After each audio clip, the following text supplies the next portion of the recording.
السلام علیکم ورحمۃ اللہ وبرکاتہ۔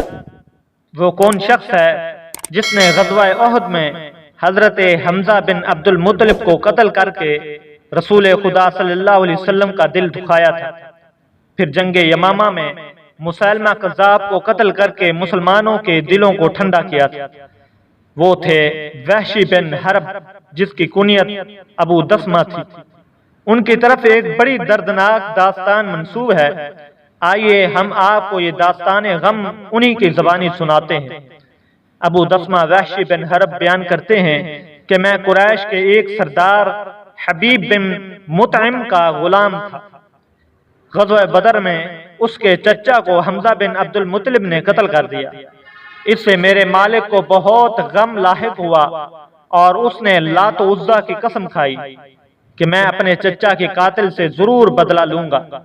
اس کے بعد وہ حضرت حمزہ رضی اللہ عنہ کو قتل کرنے کے لیے گھات میں رہا۔ ابھی زیادہ وقت نہ گزرا تھا کہ قریش رسول اللہ صلی اللہ علیہ وسلم سے بدلہ لینے کے لیے اور بدر کے مقتولین کا بدلہ چکانے کے لیے نئے جوش و ولولہ سے غزوہ احد کے لیے تیاری کرنے لگے۔ لشکر کو ترتیب دیا، معاونین کو جمع کیا، تیاری مکمل کی۔ لشکر کی قیادت ابو سفیان بن حرب کے سپرد کی اور اس مہم کے لیے روانہ ہو گئے۔ ابو سفیان نے اس موقع پر قریش کی ان بیگمات کو بھی ہمراہ لیا جن کے خامد، باپ یا بھائی قتل ہو چکے تھے، تاکہ یہ میدان جنگ میں لڑائی کرنے والوں کے حوصلے بلند کریں۔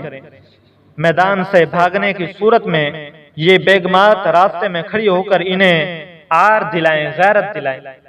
ان بیگمات میں ابو سفیان کی بیوی ہند بنت عتبہ پیش تھی۔ اس کا چچا، باپ اور بھائی غزوہ بدر میں قتل کر دیے گئے تھے۔ ابو دسمہ فرماتے ہیں کہ جب یہ لشکر روانہ ہوا تو حبیب بن مطعم نے میری طرف دیکھا اور کہا، ابو دسمہ کیا تو غلامی سے چھٹکارا چاہتا ہے؟ میں نے کہا، مجھے کون غلامی کی زنجیروں سے آزاد کرائے گا؟ اس نے کہا، میں نے کہا، وہ کیسے؟ اس نے کہا، اگر تو حضرت محمد صلی اللہ علیہ وسلم کے چچا حمزہ بن عبد المطلب کو قتل کر دے تو تو آزاد ہوگا۔ میں نے پوچھا، اس عہد کو پورا کرنے کی ضمانت کون دے گا؟ اس نے کہا، جس کو تو چاہے۔ میں تمام لوگوں کے سامنے گواہی دیتا ہوں کہ میں اس عہد کو ضرور نبھاؤں گا۔ میں نے کہا، ٹھیک ہے، مجھے منظور ہے۔ فرماتے ہیں کہ میں ایک حبشی انسان تھا، نیزہ بازی، تیر اندازی، خنجر اور کلہاڑی چلانے کا بہت بڑا ماہر تھا۔ میرا نشانہ کبھی خطا نہ جاتا۔ میں نے اپنی کلہاڑی پکڑی اور لشکر کے ساتھ ہو لیا۔ لشکر کے پیچھے پیچھے قریش کی بیگمات بھی تھی۔ مجھے جنگ سے کوئی زیادہ دلچسپی نہ تھی۔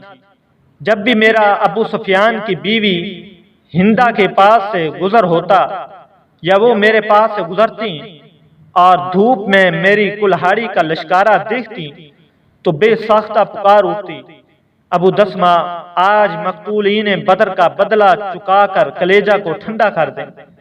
جب ہم مقام احد پر پہنچے، دونوں فوجوں میں گھمسان کا رن پڑا تو میں حضرت حمزہ بن عبد المطلب کی تلاش میں نکلا۔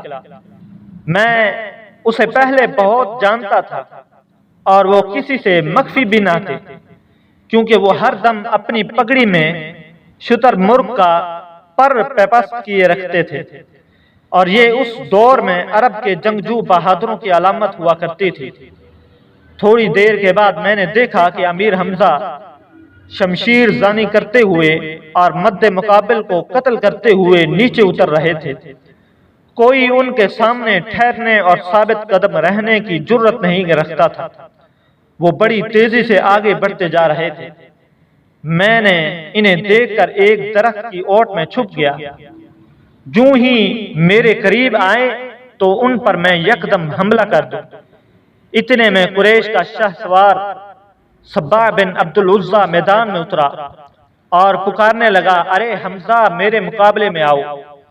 امیر حمزہ رضی اللہ عنہ نے یہ چیلنج سن کر اس کے مقابلے میں اترتے ہوئے کہنے لگے، مشترکہ کے بیٹے ادھر آؤ، اور بڑی برق رفتار سے تلوار کا ایک ایسا زوردار بار کیا کہ وہ چشم زن ان کے قدموں میں ڈھیر ہو گیا اور میں نے موقع پاتے ہی اچانک اپنی کلہاڑی سے ان پر زوردار حملہ کیا اور میری کلہاڑی نے ان کے پیٹ کے نچلے حصے کو کاٹتے ہوئے دونوں ٹانگوں کو چیر کر رکھ دیا۔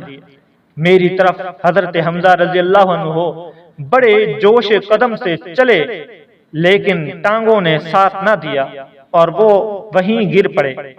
کلہاڑی ان کے جسم میں ہی پیوست رہی تھی۔ جب مجھے یقین ہو گیا کہ حضرت امیر حمزہ وفات پا گئے ہیں تو میں ان کی لاش کے پاس آیا، کلہاڑی نکالی اور خیموں میں جا کر بیٹھ گیا۔ مجھے اس سے زیادہ لڑائی میں کوئی دلچسپی نہ تھی۔ میں نے تو انہیں صرف اس لالچ میں قتل کیا کہ مجھے آزاد کر دیا جائے گا۔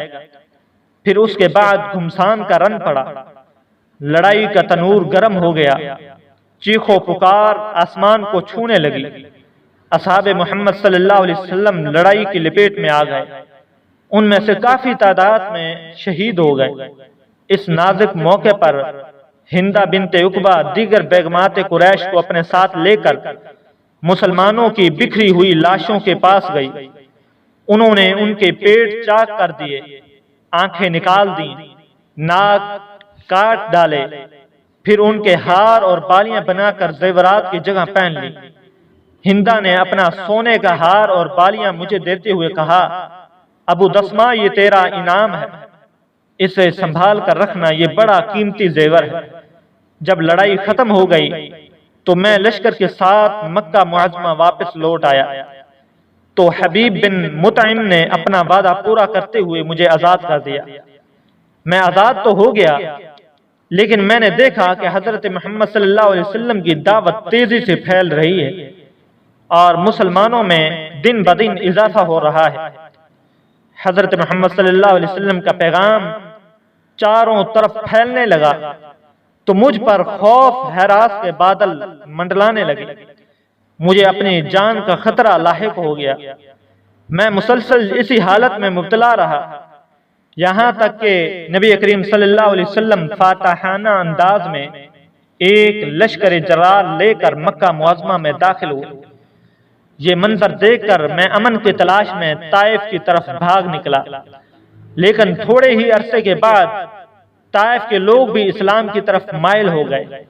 انہوں نے رسول اقدس صلی اللہ علیہ وسلم سے ملاقات اور دائرہ اسلام میں داخل ہونے کا اعلان کر دیا۔ یہ دیکھ کر میرے ہاتھوں کے طوطے اڑ گئے، زمین باوجود کشادگی کے مجھ پر تنگ ہو گئی، میری نجات کے تمام راستے بند ہوتے دکھائی دینے لگے۔